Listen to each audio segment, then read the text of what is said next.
you're turning mental health into a negative aspect. Yep. And I'm like, no. Yeah. We're just recognizing that you are mental. We are mental, right? Because we can think, right? That's a positive. Yeah. Yeah. Exactly. That's a positive.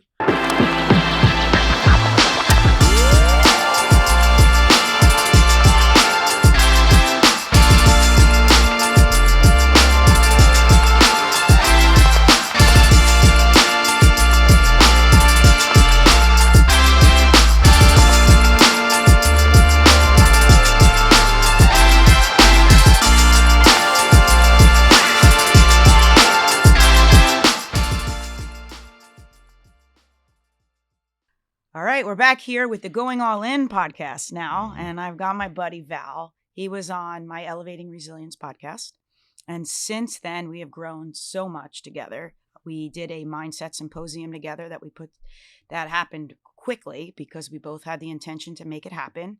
And then we've talked on numerous occasions, and Val has helped me navigate my own demons to continue on this journey of what I'm passionate about and being good at it. So I wanted to bring him on here to really talk about our next mission together with female athletes and how we just want to grow this space of an athlete being physically and mentally fit and to be empowered and what that looks like. So Val and I are going to take the next 30 minutes to talk about what that looks like for female athletes and get this thing rolling. So welcome. Oh, thank you. Thank you, Ange. Thanks for having me. Yeah. So excited to hear your wisdom here today and share with everybody like that one talk we had about, I just remember you were so passionate about women empowerment. It's like you just went off one day and I was like, yeah, Val, like, let's do it. Let's take this show on the road. So tell me about where that came from for you. Well, being, everybody has a mother, but my mother is pretty much like my best friend. And you see her drive to, get up every day, no matter what hurts, no matter what her day has, whatever she has going on in her day, she's driving. So that's a powerful person to me, who won't stop for anything and just continue to keep going. And now with me working with athletes time and time again, and I'm watching how they grow, develop, and into the beautiful athletes that they are, they all want to play the game the same way, and just understanding their drive and their passion and just seeing it on a whole different level and looking at it from a different lens. Seeing my wife in her dance studio and watching my daughter dance, the passion and the energy that goes into every single step in detail. All right, you try to put us as men to go do that, so, and just looking at the way the world is working, I coach girls across, and I see the focus that they have behind that mask, and it's just like, okay. And it's the same look when I would go talk to a collegiate football team or any football team. It's the same look behind their mask. So why should I treat them any differently because they're a female? I love that. No, all right? And we spoke last time about this. I don't separate the classes at the gym. Girls and boys, boys and girls, they go and train. Guys have that physicality part to it, where they're just physical by nature. And then you have the girls who has that finesse part to it. Combine that, let the guys learn how to be finesse, let the girls develop that physicality, and now you just created a two-headed monster that can't be stopped. So just let it rain. Yeah. Yeah. So that's where my passion comes from, in understanding the passion of empowering women. Yeah. And just seeing where the game is going today. I think it was yesterday we spoke about, how Caitlin Clark has taken the game to a whole nother level. 100%. But the women before her were already doing it. Caitlin just put it in the spotlight, with the times are changing in the media and everything like that. They really showcased her. And, there's so many women that came before her that did it, right? Look at what you're doing. Yeah. You are empowering so many young women. I was talking to one of my athletes, Sarah Salter from Point Borough. Her face lit up when I mentioned you. I was just like, that's cool. She's a good girl. Oh yeah. Yeah. And we all have that inside of us, but these young ladies are so empowering to where they need to understand they can do everything and anything, and you can't leave any stone unturned. Mm-hmm. You know, you can break records. You know, you can go walk into a Fortune 500 company. You can run a Fortune 500. You can own one, Mm-hmm. right? No, you don't need the likes of a man to tell you that. Yes. You know, and I have a daughter, and I look at my daughter and I say, I need you to be independent. You know, I need you to be able to stand on your own too, and Mm-hmm. understand that, you know, this is your world. Yeah. Right? And you have everything in it until you have anything less. Yeah. So. Yeah, we talked a lot about what goes on with their self-confidence and how like that's the barrier that they need to break. And we talked about like shattering glass ceilings, and it starts there, and it's believing that they can push their bodies physically, and it's believing that they can change their mindset, but both have to happen and coincide together. And Big time. Yeah. And I think they get the confidence from this physical commitment that they put with their bodies. And when they see they can push their bodies and keep up with it, then it's like, oh, I have this confidence. And then we let them out into their sports teams in the world. And it's like, oh no, maybe I'm not good enough. And it's that bridge that gap of how do we get these kids to feel empowered that they can be a Caitlin Clark, and they can be just anything they put their minds to. So I think that's a lot of what you and I want to get out there and train these kids about, is that connection between physical and mental. And I love the way you explain it. Explain it to me. Well, for these guys. Your mental conditioning, right, will override the lack of physicality, Mm-hmm. right? And mental toughness defeats physical fatigue any day, Mm-hmm. right? And if you understand that, right, you just put 2 and 2 together. Mm-hmm. Because once your physical goes, your mental is still strong. Mm-hmm. So you now find that part where, okay, I know I got more because I've been here already. Yeah. Right? I trained myself to my breaking point. Mm-hmm. And then my mental kicked in, and I know I can find another energy inside of there. And then all of a sudden, that one time, you make that one play, and it might be the biggest play of your career. Yeah. Can solidify everything else for the rest of your career, Mm-hmm. because you put yourself in those moments. Mm-hmm. You know, you trained yourself for those moments. Yeah. So your mental just matched up with your self-confidence, and your self-confidence just put everything together back into an athlete that can't be broken. Yes. And getting broken down is actually a good thing. Yeah. You know, being brought to your breaking point is a good thing, because you find out who you are. Yep. Mm-hmm. When you're got that sweat dripping off your face and you're saying, I don't have any more. Mm-hmm. I don't have any more in the tank. And you blink your eye one time, and you got to find more in order to pull this game out. And that's how you create that. Yeah. Inside of an athlete. That's how you create that inside of the female. That's how you create that in all athletes. That's how you create that in every person. Yeah. You know, because you're going to be faced with adversity at some point.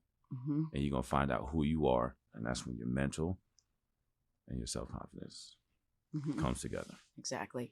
And when you talk about mental toughness, like, how would you describe a mentally tough athlete?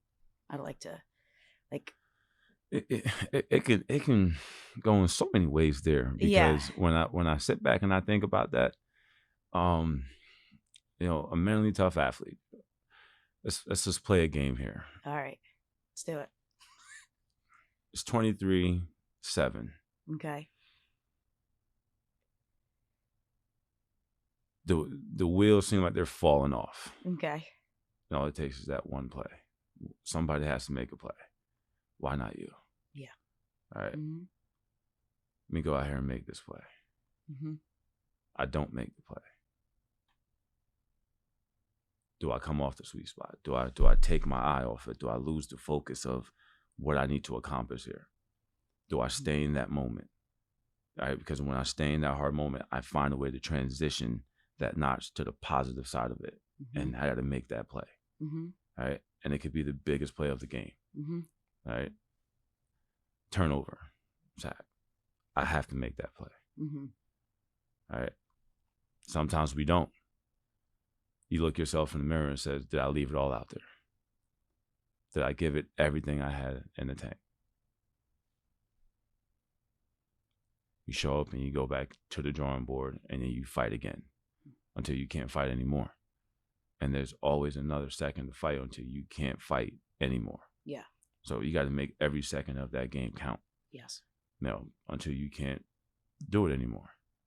And for these kids, for these young kids, they have so much seconds to build up and add on to. Right? And that's if they want to. They have to be willing to pack those seconds in. Yeah. So a mentally tough athlete, will weather any storm. Right? I'll dance in the rain all day. Right? And the second the storm comes, I'm going to grab it somehow. Yeah. And I'm going to fight my way out of that storm. Yeah. But the key is, and I love the way you said it, you had me on the edge of your seat, is if you didn't make the play, you still picked yourself up to weather the storm to get that one more second to make the next play. Mm-hmm. So when you put your head down and you start to go in your negative spiral with your thoughts, then I think that's what separates these mentally tough kids, is when the excuses start because you didn't do it. And then yet you should have this belief that, okay, the next play comes. And I think that's a mentally tough athlete. Yes. Yeah. I also think so, all right, here's my game. Ready? My mentally tough athlete is coaches are on you and they are telling you what needs to be done. They're maybe not saying it exactly the way you want it to be said to you. Mm-hmm. And you are taking in everything that coach is saying and locked in for your team, no matter what, instead of saying that the coach is picking on me and I can't get this done. That to me is another example of a mentally tough athlete. But if the ground, the framework is set with the coach and the player relationship, then that can happen. But if it's not, then that's where an athlete struggles, I think. Mm-hmm. I agree. Yeah. And to picky on that, we say when a coach is not talking to you, that's when you need to worry. Mm-hmm. Right? When a coach is not coaching you, right? That's when you need to worry. Mm-hmm. But, and I can only speak from my own experiences. Me and my coaches, all my coaches, I can honestly say we probably just had more like a business relationship. Yeah. That grew into a mentorship. Yes. And with anybody that knows me, a mentor to me is like a father figure. Mm-hmm. Somebody I look up to, somebody that's a role model. Mm-hmm. So you really have to say much to me, but you call my name, I'm gonna give you what you asked for because that's just my mentality. Yes. I'm not here to be a people pleaser. I'm here to be that playmaker. Yeah. And I wasn't like that. I developed that mentality. Yeah. Mm-hmm. Shiano, 100 yards away, would come sprinting, and right here, because that passion that he had in his eye, he wanted me to do more because he knew I can. Yeah. When a coach is on you, they believe in you. Mm-hmm. Right? So don't shy away from those hard moments of a coach getting on you to do more. Mm-hmm. And doing more is not a bad thing in that moment. We want more for you. Yeah. So you got to want it for yourself. Mm-hmm. If you don't believe in yourself, you're never going to accomplish it. Right? Now, if you believe in yourself and you commit to yourself, you're going to achieve everything for yourself. Mm-hmm. And you take that selfish mentality, and then being selfish is not a bad thing. Mm-hmm. Right? But you take your selfish mentality and implement that into your team. You tell me what kind of leader we created. Yeah. I love that. Right? Yeah. And you just have that passion to pour back out to every single one of your peers on your team. Yeah. Now, all of a sudden, we got an unstoppable train that understands how to move together. Mm-hmm. And we neglect the fact of doing things together. Mm-hmm. And our off seasons are set where nowadays with the performance training guys like myself, you get individuals come from different towns and put them into a group. Okay, it's okay to be selfish. Yeah. Right? Because I see myself, I'm evaluating myself, I'm learning about myself, I'm going to finish my task at hand and go win a championship. Yeah. And I want the athletes to understand it's okay to be selfish to go win together. Mm-hmm. Right? It's okay to be selfish to go win together because what I'm going to develop, I'm doing for myself, right? But I'm also going to bring that mentality back to my teammates, right? And we're going to incorporate that into our training, right? And we're going to push harder, right? I watched this movie, oh my gosh, The All-American on Netflix. Yeah. And that young man, he was small, he wasn't big, but he had the drive to continue to keep going and going and going, you know. And the story doesn't end well because, you know, he got cancer in his leg and, you know, had to amputate his leg. But talking about University of Texas, Yeah. you know, a kid from Colorado who was just running hills after practice. Yeah. Right. But not knowing what his future was going to hold, Mm-hmm. you know, Mm-hmm. but he played every second, every moment like it was his last second. Yeah. And his mentality, his passion, his drive to everything was so positive. Yeah. And he was a God-fearing kid. Yeah. You know? Yeah. He just, yeah. And that just rang in my head that he had to continue to keep driving. Yeah. And if he could have played the game with one leg, he would have played that game with one leg. 100%. It's a good movie. You talk about belief and, you know, what is the magic formula that we're going to get these kids to believe? Where do you think the belief in themselves come from? Trusting themselves. Mm-hmm. You know, that's been a big question lately. Yeah. You know, I asked, how do we get these kids to believe? They just got to trust themselves to be who they are. Mm-hmm. Don't try to do something that you're not accustomed to doing. Don't try to do a spin around shot when you can't make a basic layup. You know? Yeah. Stay like master the basics. Yeah. And then start to add your finesse to it. Yeah. Right. And once you master the basics, everything else is going to come into play. Mm-hmm. But you got to continue to keep working. Right. And once you start feeling success, right, you'll start to win. And I'm talking about winning on a daily basis. Yes. Now, we're not even playing a game yet. We're talking about winning on a daily basis. Right. So as I start to feel success, okay, something might set me back. There might be a little bump in the road I have to overcome. It's okay. Go over it. Yeah. Go over it. See through it. I might miss 10 shots. I got to make this one.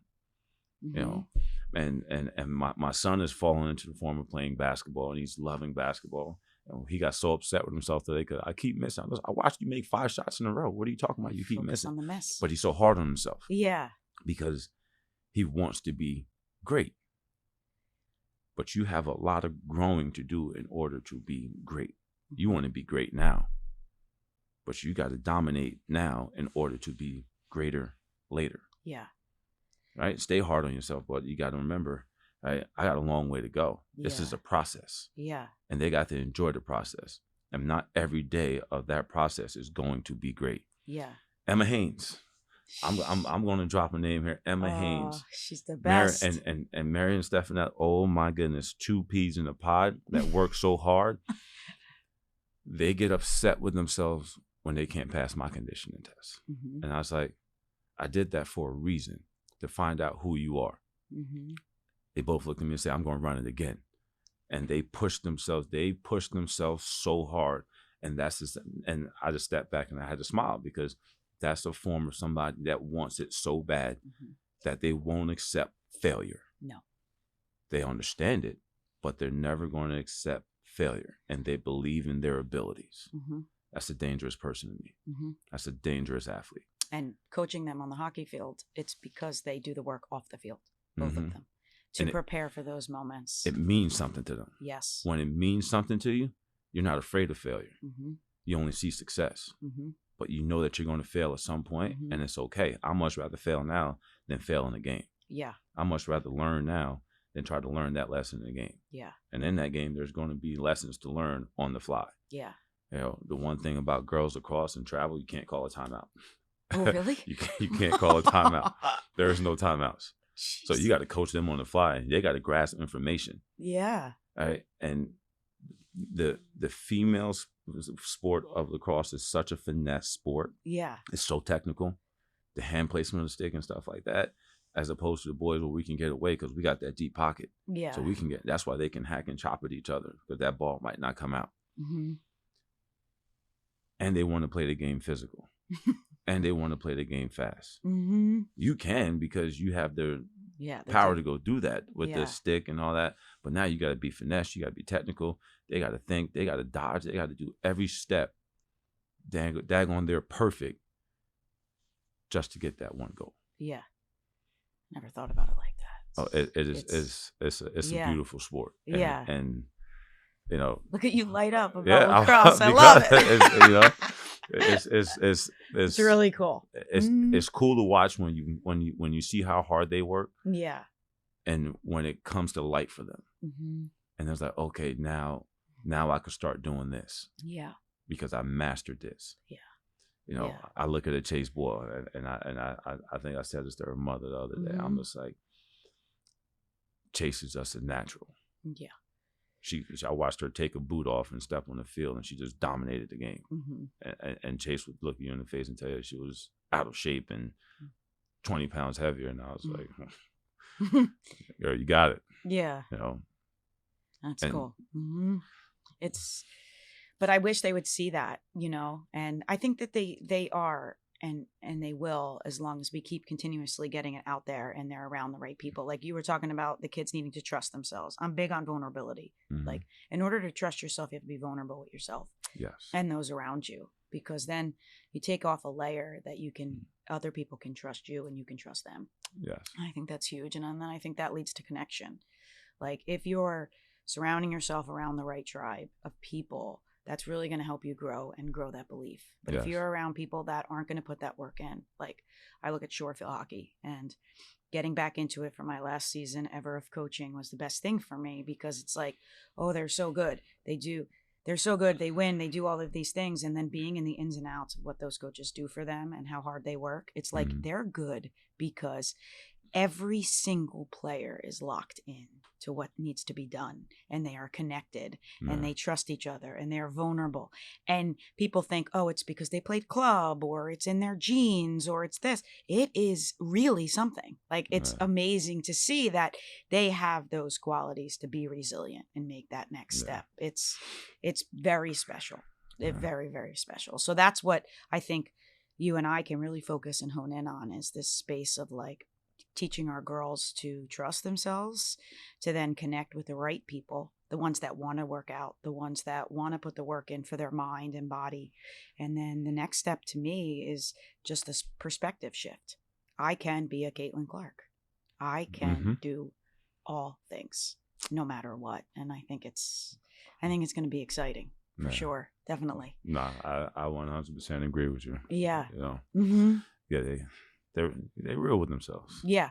Be real. It's so important. And it's so also important for them to see the success off of social media, off of all of the number one scorers and the leaders and all of that. It's what you said before, those wins, those small wins that no one sees, that build up for that 1 second, to make that play. It's like bringing it all together. Definitely. Oh yeah. We train, I train 8 hours a day for 3 months to go run 4.7 seconds. Really? Jeez. There's a thing about it. To go to the NFL Combine. Yeah. Just to train for the NFL. You train endless amounts of hours, 6 to 8 hours, Monday through Saturday. You know, your Sunday's your recovery day. Yeah. You know, these guys do that to go run their fastest for 4-point-something seconds. It's really what it is all about. Yeah, it's got to mean something to you. Yeah. And it has to mean something to you. So like, what is your why? Like, why are you? And to me, like something we talk about is like diving out on these like wide shots that these girls take or whatever. And it's like the girls will do it, and then sometimes they won't. But then it's like when we get into tournament time, every single time you do it has to matter. And you have to want to do it. But if you're not connected with your teammates, you're not going to do it.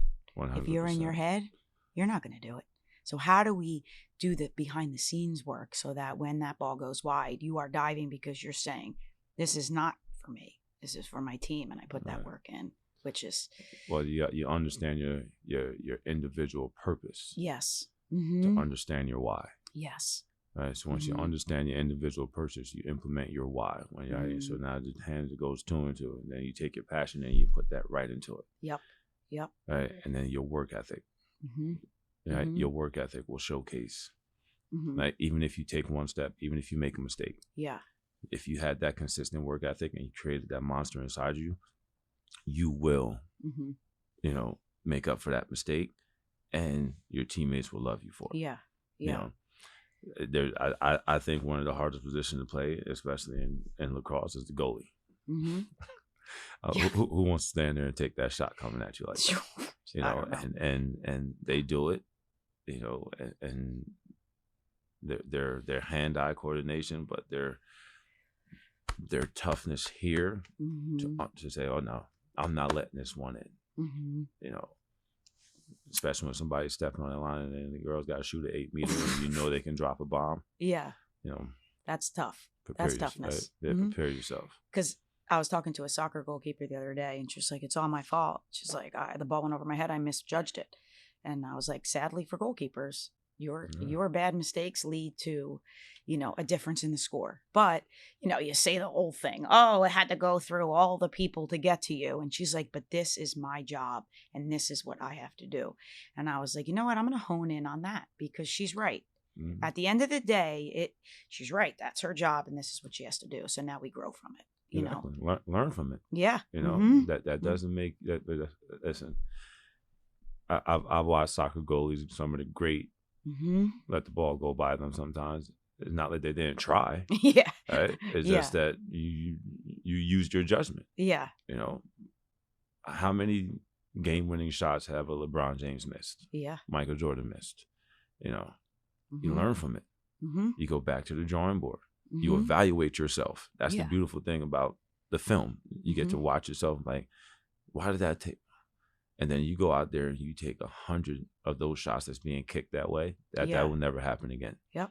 Right. And you just keep getting better and better at that. So then you say, okay, what's the next one that gives me fits? Yes. All right. I'm going to go fix this one. Yeah. Right. And that's just mastering your craft. You have to be passionate about your sport in order to become a master of your craft. Definitely. So I love that. I'll talk just about a little bit about mental health, like in our athletes. We talked about before, like how it's so stigmatized, but really like when you spin it, that an athlete needs a positive mental health. That's the ability to deal with, hard times. That's the ability to deal with this pressure you put on yourself. And I like to think like I see a lot of athletes that become very overwhelmed, very stressed, very anxious. And it's like they can't get past that person to be this physical like technician on the field. And it's like, how can we get those kids to deal with the pressure, overwhelm, and anxiety? What's your perspective on that?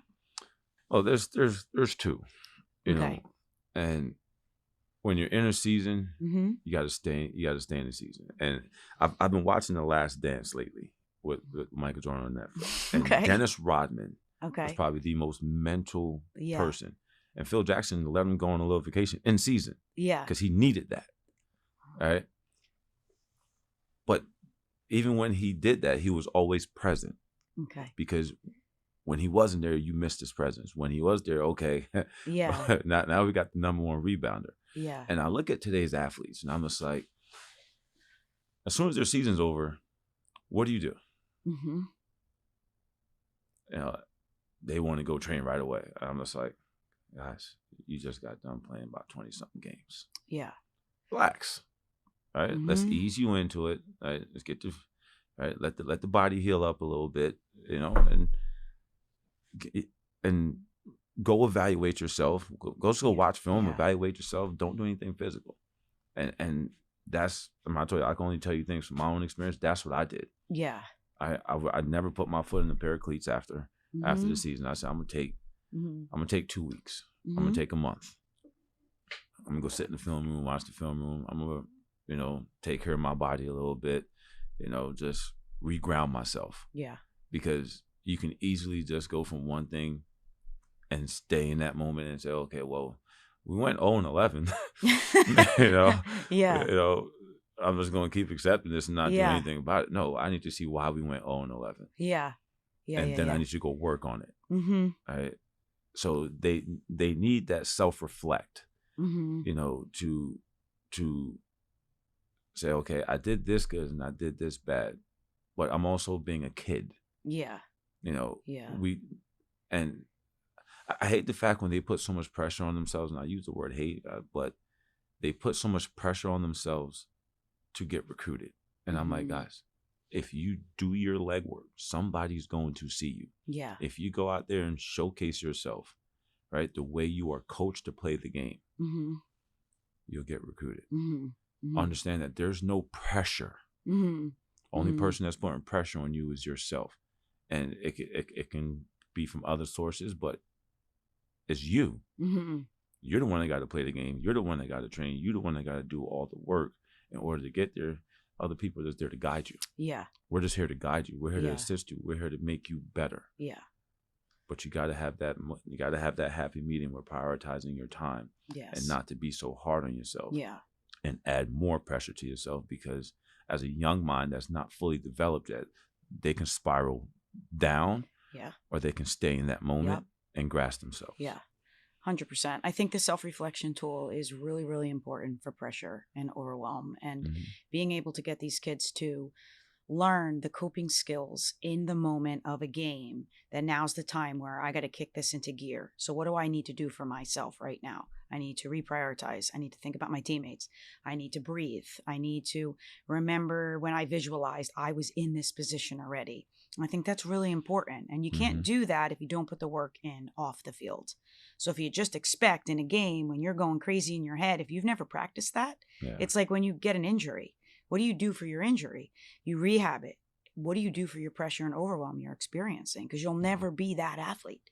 You'll never be empowered if you're stuck in the swirl of your mind. So I think that's something that, as you know, I want to totally focus on, because I think our kids don't even know what that feeling is because their minds aren't developed. And I think you can feel pressure and overwhelm, and you can also feel yourself thrive and success. And I think we need to make sure these kids know that you're okay feeling that. Don't identify the feeling. Feelings come and go. Yeah. Now it's, you got to go to the next one. Let's Mhm. attach to the next one. So how do we get there? And I think it's a practice. I do. I feel like you and I, with me coming from the mental side and you, of course, the physical side, is this space of like, you have to have both. We have to run this race with both. Mm-hmm. And then the kids can really feel the empowerment, because if you're physically not healthy, you don't take time to sleep. You don't take time to recover. You don't take time to put the hard work in. Mm-hmm. It's and with the word pressure is not always a bad thing. No. Either. Like, you know, some people like that moment. Mhm. You know, so That's a good point. I'd probably call it positive pressure. Yeah. You know. Hey, there we go. Coined it. Yeah. So it's okay, but you said it too, right? You got to train for that moment. Yes. You got to be willing to want to take that game winning shot. You got to be willing to want to miss that game winning shot too. Yeah. Right. But understand that, okay. Yeah. I've been there. Yeah. I'm gonna learn from this one, because there's gonna be another opportunity. Yeah. And pressure, you know, I like pressure. Yeah. I only thrive in pressure. You see the true competitor come out in me when I feel pressure, and I'm like, okay, right, I'm gonna evaluate this, and then I'm gonna dissect it so fast that you ain't even gonna know what I hit you with, and it's just, you know, those moments is what we train for. Yeah. You know, in 100 and something degree heat, doing sprints with 100-pound sled on your back. Yeah. I'm training for that one moment where I got to go face a Michigan State offensive lineman. I know I got to make this play. Yeah. Right. Just to put this game at home. And in life. Yeah.